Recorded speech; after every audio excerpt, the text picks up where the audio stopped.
अगले में देखते हैं तो उसमें भी कृष्ण को देख रहे हैं, उस गोपी के साथ भी किसी अन्य किसी व्यवहार में देख रहे हैं। सोचने लगे अरे ये क्या हो गया, एक ही साथ उस पोटरी में भी और इस पोटरी में भी। फिर कहेंगे थोड़ा और आगे देखूं, अब तीसरी और कोठरी में जा रहे हैं तो उसमें भी देख रहे हैं। यानी इस तरह से जब देखने लगे तब इनका भ्रम जो है और दूसरे तरह का हो गया। पहले तो सोचे कि भाई ये कौन सा भगवान है, कैसे भगवान है कि इस तरह से रहना शुरू कर दिए, ये सब तो जो खाते हैं सब बिल्कुल सही है। दूसरे और तीसरे में जब देखना शुरू किए तब लगा कि ये कैसा इंसान है जो एक साथ कहीं अनेक अनेक घरों में अनेक अनेक के साथ रह रहा है। बड़ी विचित्र स्थिति आई। बाद में जब और आगे बढ़ते चले गए तब देखते देखते क्या दिखाई दिया कि सब में उनके निजी कोठरी में जाते हैं तो देखते हैं कि उसमें वो हम अकेले पड़े हुए हैं। तब वही जा करके क्षमा याचना गिर करके यानी चरण पे गिर के कहे कि प्रभु हमको क्षमा किया जाए, हम तो बहुत बड़े दोषी हो गए, हमको ये क्या दिखलाई दे रहा था, हमको क्यों बर्मा भटका रहे हो, आखिर ऐसा क्यों हो गया, क्या हो गया। श्री कृष्ण जी ने जो है संकेत किया कि आपको किसी भगवान के लीला कार्य के फेर में नहीं पड़ना चाहिए, आपको अपनी ड्यूटी से अपने भक्ति से मतलब होना चाहिए। भगवान कब क्या करेगा, भगवान में कोई जांच का विषय होता है। जांच करते हो तो जांच लो, अरे भगवान तो भगवान है, वो कब क्या करेगा कैसा रहेगा वही भगवान देखे। नारद जैसा भक्त एक जरा सा गुमान अहंकार में तपस्या के आ गए थे, सब गए, इंद्र गए, कामदेव गए, नाना तरह की अप्सराएं गई और उनके तप को नहीं तोड़ पाई, उनको गुमान हो गया, अहंकार हो गया। और विष्णु जी के साथ जो मोहिनी वाली घटना घटी वो भी आप सभी जानकार होंगे। तो इस प्रकार से भक्त भी भ्रमित हो जाएगा, उस लीला में भटक जाएगा और क्या से क्या कर बैठेगा। ये नारद मोह का प्रकरण डील होगा तो पता चलेगा। तो कुछ भी रूप ले सकता है, कोई ऐसा श्राप कोई ऐसा लगनी आरोप नहीं है जो नारद जी ने विष्णु पर न लगाया हो। शायद खिलाफ का शायद ही कोई आरोप हो जो नारद जी ने भगवान विष्णु पर न लगाया हो। इतना ही नहीं, श्राप तक दे बैठे। जब देख रहे हैं कि विष्णु जी उनके श्राप को सहज ही स्वीकार कर लिए, मजाक प्रतिकार करने के सहज ही स्वीकार कर लिए, और न माया है, न वो माया है और न वो लक्ष्मी है, दोनों साफ, दोनों वहां से नदारत। तब फिर उनके समझ में आया और क्षमा याचना। तो आदमी होता क्या है, भ्रम भटकाव में जब आता है तो अपना होश खो बैठता है, अपना होश गंवा बैठता है। ऐसा नहीं होना चाहिए। किसी भी व्यक्ति को अपने ज्ञान को सदा ही याद रखना चाहिए यदि वो ज्ञान प्राप्त है और ज्ञानी है तो उसे एक बात सदा याद रहना चाहिए कि वो अज्ञानी है। भगवान की यथार्थ स्थिति को जानने के लिए उसको पहले ज्ञानी होना होगा, ज्ञान प्राप्त करना होगा और सदाई ज्ञान की दृष्टि से भगवान को देखना होगा। यदि ज्ञान की दृष्टि आप छोड़ दिए, भूल गए, किनार कर दिए तो भ्रम भटकाव की गुंजाइश वहीं से प्रारंभ हो जाएगी। भक्ति की दृष्टि तब काम करेगी जब आप में अनन्यता आ जाएगा। जब तक आपकी भक्ति में अनन्यता नहीं आती है आपकी भक्ति की दृष्टि काम नहीं कर सकती। भक्ति की दृष्टि के लिए अनन्यता का आना अनिवार्य है। अनन्यता का अर्थ होता है अन्यता, यानी एको में भगवान ही हमारा सब कुछ है, माता पिता भाई बंधु इष्ट मित्र सब कुछ हमारा भगवान ही है। भगवान के सिवा संसार में हमारा दूसरा कोई नहीं है। यह है अनन्य भक्ति। इस भाव में जब हम रह रहे हो तब ये भक्ति है, और इसी भाव में जब सेवा में समर्पित हूं तो उसे अनन्य सेवा कहा जाता है। तो भगवत सामीप्य, सामीप्य में रहने वाले के लिए अनन्यता अनिवार्य है। यदि अनन्यता नहीं आई तो उसके पतन की बहुत बड़ी गुंजाइश है। वो कभी भी गिर सकता है, वो कभी भी भरम भटक सकता है उसका कभी भी, और वहां से गिरने के बाद इस ब्रह्मांड में कहीं ठिकाना नहीं है। कोई नहीं रख पाएगा उसको, कोई शरण संरक्षण उसको नहीं दे सकता, क्योंकि भगवान के ही के यहां से जो गिर गया हो, जो बिछुड़ गया हो, जो विमुख हो गया हो, सामीप्य मुक्ति से जो बिछुड़ गया हो, विमुख हो गया हो, कौन है जो अपने यहां रखेगा, और कौन है जिसके यहां वो ठीक पाएगा जी? किसी के यहां टिकना मुश्किल है। कोई अपने यहां ना रख पाएगा, आना किसी के यहां वो टिक पाएगा।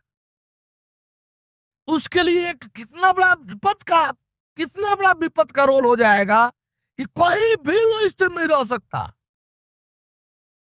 वरुण को जब थोड़ा सा भ्रम हुआ राम के विषय में, स्थिरता उनकी समाप्त हो गई। भागकर नारद के पास जाते हैं, तो भागकर ब्रह्मा के पास जाते हैं, तो फिर शंकर जी के पास जाते हैं, यत्र तत्र भागते हुए। ये कहिए कि क्योंकि उनको तोड़ना तो था नहीं, तोड़ना नहीं था, इसलिए शंकर जी के माध्यम से उनको रास्ता मिल गया। काकभूषुंड जी के यहाँ पहुंच करके वो सच्चाई को जाने, और जानने के पश्चात फिर वो सहज स्थिति में हो गए। बोले परम प्रभु परमेश्वर की नियम और विधानों को स्वीकार करना ही पड़ेगा, स्वीकार करना ही पड़ेगा। क्रमशः आपको माया क्षेत्र से अपने को निकाल करके सालोक्य मुक्ति हेतु भगवत क्षेत्र में स्थापित करना पड़ेगा, पहली चीज। दूसरी चीज कि सालोक्य रूप में रहते हुए भी उत्तरोत्तर आपको विकास उत्थान अपना करना है, अर्थात अपने को अनन्यता की तरफ मोड़ना है।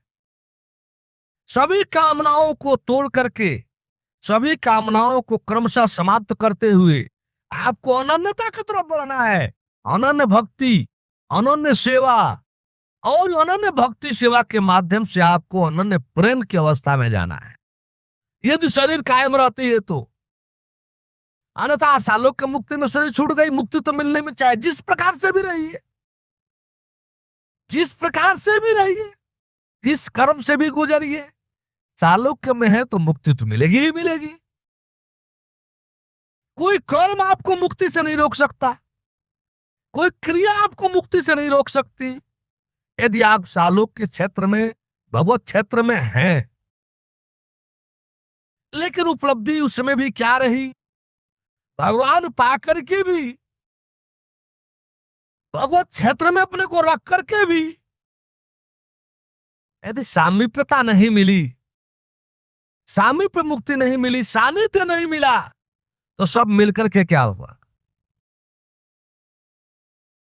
जिस प्रकार से यहां दूरी बनी रहेगी वैसे वहां दूरी बनी रहेगी, जिस प्रकार से यहां समीपता मिलेगी वैसे वहां समीपता मिलेगी। इस प्रकार से हर किसी जीव को चाहिए, हर किसी जीव को चाहिए कि उत्तरोत्तर अपने को सालोक्य संसार से, माया क्षेत्र से निकाल करके सालोक्य अर्थात भगवत क्षेत्र में रखे। भगवत क्षेत्र में रहते हुए अपने को हर प्रकार से दोष, हर प्रकार के दोषों से रहित होते रहते हुए सामीप्यता के अनुरूप व्यवहार करें, कि भगवान को लगे कि इसको साथ रखना चाहिए, ये तो सही व्यक्ति है, ये तो सही जीव है, ये जो अमुक कार्य कर सकता है, इससे अमुक कार्य हो सकता है। यानी सतता ही आधार बनेगी, दोष रहित व्यवहार ही आधार बनेंगे। इस प्रकार से आप सभी को सामीप्य मुक्ति का प्रयास करना चाहिए। लेकिन यह बात साथ साथ याद रहे कि सामीप्य मुक्ति में सामीप्य मुक्ति में उपलब्धि तो ऊंची है ही है, खतरा भी वैसा ही है। और सबसे बड़ा खतरा सामीप्य मुक्ति में जो बार बार कहा जा रहा है कि वहां से गिरने के बाद कहीं ठिकाना नहीं है, और उससे श्रेष्ठ कोई उपलब्धि भी नहीं है। क्योंकि यदि आप सामीप्य मुक्ति में सफल हो गए तो आपको सारूप्यता की प्राप्ति हो जाती है।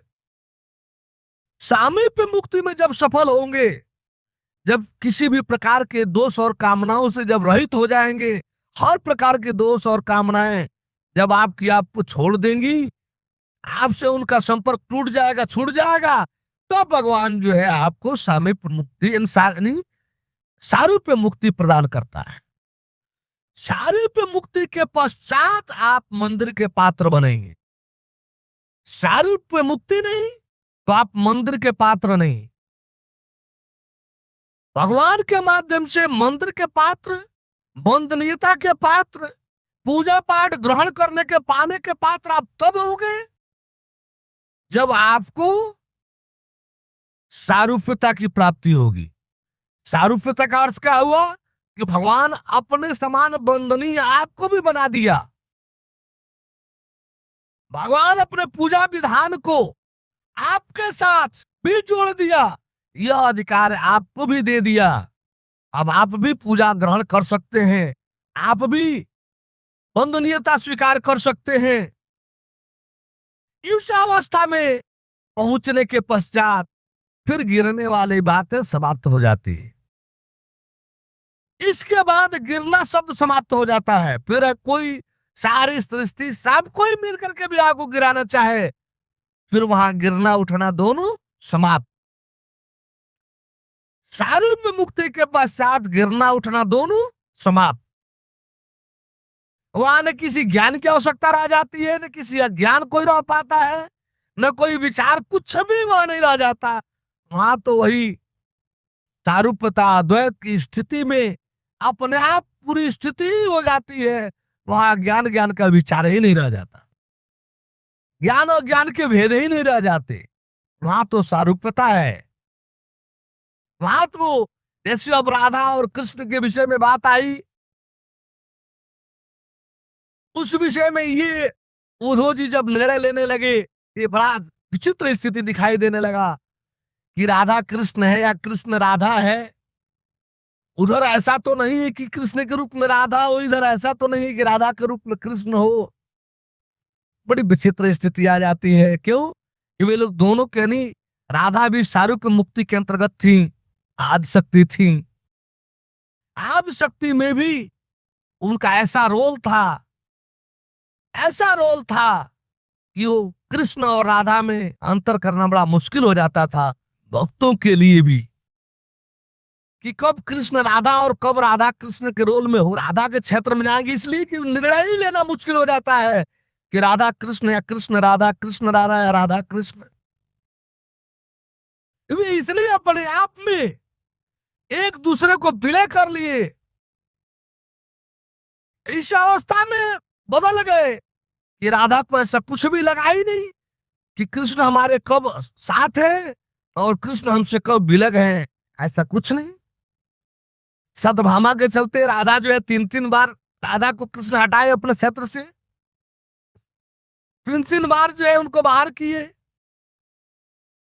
लेकिन परिणाम क्या निकला कि क्षमा याचना के साथ जिनके माध्यम से निकाले थे, वे जाकर के क्षमा याचना के साथ उनको फिर वापस लाते थे। सतभामा जो है बार बार उनकी तमन्ना थी कि हम राधा के समकक्ष हो जाए, हम राधा से भी बड़ी हो जाए, हमारी मान्यताएं राधा से बड़ी हो जाए। इस प्रयास में जो है उनका बराबर राधा से दाह द्वेष बना रहता था।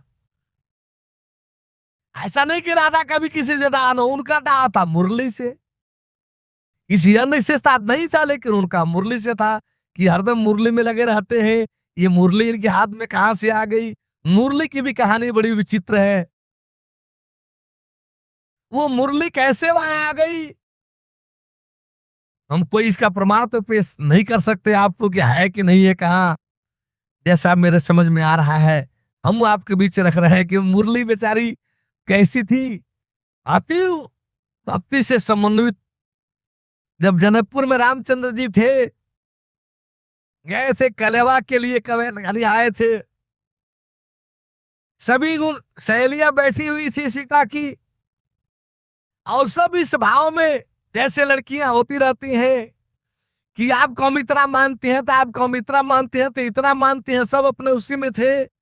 रामचंद्र जी उसी में एक शगुफा छेड़ दिए, खखार करके थूकना शुरू किए।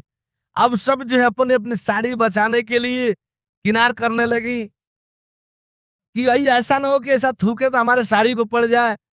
पहन करके अच्छा तो पोशाक आई ही थी, अब अपनी साड़ी बचाने में वो मशगूल होने लगी, भूल गई कि हम क्या बोल रही थी, क्या कर रही थी। रामचंद्र जी उठ करके बाहर आए, रुकने के लिए। वहां क्या देखते हैं कि प्रवेश में मिला नहीं था एक बेचारी जो मिस्त्री थी, जो झाड़ू बहारू लगाती थी, वहां सफाई करती थी। वो सोची दरवाजे के बगल में कूड़ा खाने के पास बैठी थी कि प्रभु हमारे निकलेंगे तो हमको एक झलक, हमको भी दर्शन मिल जाएगा, हमारा जीवन जो है कृतकृत्य हो जाएगा, हम भी कृतार्थ हो जाएंगे। ये गए तो उधर ही थूकने थूके, तब तक वो फट उसको लेकर के अपना प्रसाद उसने ग्रहण कर लिया। हाँ, ये क्या कर रहे हो, क्या कर रही हो? ये राम जी डांटने लगे, कहे कि नहीं नहीं, हम तो हमारे भाग्य को क्या कहिए, हम तो यहाँ दर्शन के लिए बैठे थे, हमको तो वो चीज मिल गया जिसके बाद अब उनको क्या चाहिए, हम तो अपने जन्म को सफल बना ली। रामचंद्र जी कहे कि देखो, इस समय हर चीज की एक मर्यादा होती है, इस समय तो मैं कुछ नहीं कह सकता, लेकिन चलो आगे की बात मैं कर रहा हूं कि आज इसका बदला तुमको हम आने इस समय तो कुछ नहीं दे सकते, लेकिन भविष्य में आगे चल करके इसका बदला तुम्हें दूंगा। और जिस तरह से आज इसे ग्रहण की है, उसी तरह से आगे चल करके तुम बांस की मुरली बांस बनोगी, और बांस की वही मुरली बन करके मेरे हरदम ओठ पर ही रहोगी। तो वही जो, हाँ, पंडाल जो वही मिस्त्री थी, जो सफाई वाली थी, झाड़ू वाड़ू लगाने वाली थी, वो आकर के हम मुरली का रूप लेकर के और कृष्ण जी के मुंह पर जयूस करने का फल पा रही थी, जिसका रहस्य राधा को भी मालूम पता नहीं चल रहा था कि आखिर ये कौन ही है, कहां से आ गई है। ये हरदम जो है हमारे भाव प्यार को भी अपने तरफ खींच लिए राधा। अच्छा है, इस मुरली का जो आपस का टकराव था, मुरली तो बेचारी अपनी पड़ी हुई है अपने जगह पर। राधा कितने बार मुरली को चुराने छिपाने की बात की। कृष्ण जी को जसोदा जी भी कह रही है कि भाई हम तेरे को बहुत अच्छी सोने चांदी की मुरली बनवा देंगे, क्या हो गया तुम्हारी मुरली खो गई तो? कहे कि नहीं नहीं, मुझे सोने चांदी की मुरली नहीं चाहिए, मुझे वही मुरली चाहिए, वही अंततः मिलती थी। तो राम भगवान के किस कार्य में, कहां पर, कब क्या होगा, ये कुछ भी कहा सोचा नहीं जा सकता। हर क्षण जो है वो परीक्षा में रहता है और सबको रखता है। हर क्षण उसे याद है कि मेरे साथ रहने वाला मेरे जांच में है। हर क्षण उसे याद है कि मेरे साथ रहने वाला मेरे जांच में है। ये एक सामान्य स्थिति जीव की अवस्था में रहते हुए इसके साथ ऐसे अवस्था में, ऐसे स्थिति परिस्थिति से गुजरना चाहिए कि इसके साथ यह भगवान को सिखाना नहीं पड़ेगा। भगवान जानने के पश्चात जिम्मेवारी बहुत काफी बढ़ जाती है भगवत में होने रहने के लिए, उसके लिए और परेशानी बढ़ जाती है, क्योंकि जो पढ़ने जाता है उस विद्यार्थी की जिम्मेवारियां बहुत काफी बढ़ जाती हैं। जो जो कोई भी पढ़ने जाता है उसकी जिम्मेवारियां बहुत काफी बढ़ जाती हैं। उसको रात दिन पढ़ना पड़ता है, उसको पास होने की जिम्मेवारी है, उसको सेकंड क्लास पाने की जिम्मेवारी है, उससे आगे उसको फर्स्ट क्लास पाने की जिम्मेवारी है, उसके आगे जो है उसको आनर उपाधि डिस्टिंक्शन मार्क्स पाने के लिए, सबसे मार्क्स पाएगा तो जो है और उसको आनर उपाधि मिलेगी, वो बहुत उच्च मर्यादा के अंतर्गत हो जाएगा। इस प्रकार से नाना तरह के रात दिन एक करके उससे पढ़ना पड़ता है, मेहनत करना पड़ता है, उसे स्कूल जाना पड़ता है, कॉलेज जाना पड़ता है, जो नहीं पढ़ता है उसके लिए क्या है, कुछ नहीं है, कोई जिम्मेवारी नहीं है। न कहीं पास होना है, न कहीं फर्स्ट सेकंड फर्स्ट की चिंता है, न कोई डिस्टिंक्शन की चिंता है, कुछ नहीं। उसी तरह से जो ज्ञान प्राप्त हो गया, अब उसके लिए जिम्मेवारी बढ़ जाती है कि वो अपने को सालोक मुक्त क्षेत्र में रखे। जो पढ़ाई पढ़ाना चाहता है उसके लिए जिम्मेवारी हो जाती है कि किसी कॉलेज स्कूल कॉलेज को ज्वाइन करे, क्योंकि सर्टिफिकेट जब मिलेगा किसी स्कूल कॉलेज बोर्ड से ही मिलेगा। आप जितना पढ़ा लीजिए घर में, सर्टिफिकेट नहीं बनेगा। सर्टिफिकेट लेना होगा तो स्कूल कॉलेज को ज्वाइन करना पड़ेगा। आप जितना उच्च अवस्था में रह लीजिए, हर परिवार में रहते हुए मोक्ष नहीं मिल सकता। बीवी बच्चा के साथ आपको मोक्ष नहीं मिल सकता। मोक्ष पाने के लिए अनिवार्य पर आपको सालों के क्षेत्र को स्वीकार करना पड़ेगा, सालों की मुक्ति को स्वीकार करना पड़ेगा, भगवत क्षेत्र में आपको रखना पड़ेगा। ये तो अनिवार्यता विधान है। अब एक उस समय आप कितना उत्तरोत्तर अपना उत्थान करते हैं, अपनी कामनाओं का कितना शमन करते हैं, अपने को सत्य प्रधान दोष रहित किस प्रकार से बना पाते हैं, उसके आधार पर सामीप्य और सारूप्यता की प्राप्ति हो। सारूप्यता अंतिम उपलब्धि है, सारूप्यता आपका अंतिम लक्ष्य है। सारूप्यता में जाने के पश्चात आप उन्मुक्त कहलाएंगे। सच्ची उन्मुक्ति जो है सारूप्यता में जाने के बाद ही मिलेगी। कोई चिंता नहीं, कोई फिक्र नहीं, न उठना न गिरना, गिरने का भी भय नहीं, गिरने का भय समाप्त। लेकिन सारूप्यता तक जाने के लिए आपको हर क्षण प्रयास करना चाहिए, प्रयत्नशील रहना चाहिए। ये भगवत विधान है। ये नाटक और लीला और सामान्य ये दान दक्षिणा और ये पंडिताई, ये कर्म और क्रिया विधान नहीं है। पहले तो श्री कृष्ण जी ने कहा कि मनुष्याणाम सहस्रेषु कश्चित् यतति सिद्धये। पहले तो हजारों हजारों मनुष्यों में कोई एक आध इसमें प्रयास करने के लिए निकलता है, कोई इसमें प्रयत्न करने के लिए निकलता है। हजारों हजारों मनुष्यों में कोई इसमें प्रयत्न करने के लिए निकलता है, कोई इसमें प्रयास करने के लिए निकलता है। उन प्रयत्नशीलों में, उन प्रयासरत रहने वालों में कोई सिद्ध होता है। प्रयत्न करने वालों में, प्रयास करने वालों में कोई सिद्ध होता है। उन सिद्धों में प्राय लोग सिद्धि पाते ही धर्म भटक जाते हैं। सिद्धि के बावजूद यदि कोई सिद्धियां आ रही है, आपको भ्रम भटकाव उसमें नहीं होना चाहिए। उसके बावजूद आपके प्रयत्न जारी रहे, यथ तामप सिद्धानम, तब जाकर के जो है यानी सिद्धि के पश्चात यदि आप प्रयत्नशील हैं, तब जाकर कश्चिन माम वेत्ति तत्ततः, उसमें जो है कोई मुझे तत्ततः प्राप्त करता है। उसके बाद जो है तत्वतः प्राप्ति होती है। ये स्थिति तो तत्व ज्ञान प्राप्ति की है। ये एक जन्म, यदि एक जीव मुक्त हो गया, एक जीव मुक्त हो गया तो समझिए कि 84 लाख जूनियां संसार से, एक जीव जो 84 लाख जूनी में भ्रमण करता उसका वह समाप्त हो गया। एक जीव मुक्त हुआ तो माया के क्षेत्र की संख्या 84 लाख कम हो गई एक राउंड में। अब वो 84 लाख कितने राउंड चक्कर काटता, क्योंकि मोक्ष पर्यंत ये चक्कर काटना ही पड़ता है। जीव को मोक्ष पर्यंत जब तक मोक्ष नहीं मिलेगा उसे सृष्टि चक्र में चक्कर काटते ही रहना पड़ेगा, इसमें संदेह नहीं, इसमें संदेह के लिए कोई गुंजाइश नहीं है। अब रही चीजें कि आप एक इस मनुष्य जन्म को लेकर के इसमें कितना समय तो गंवा दिए, कितना समय खत्म कर दिए।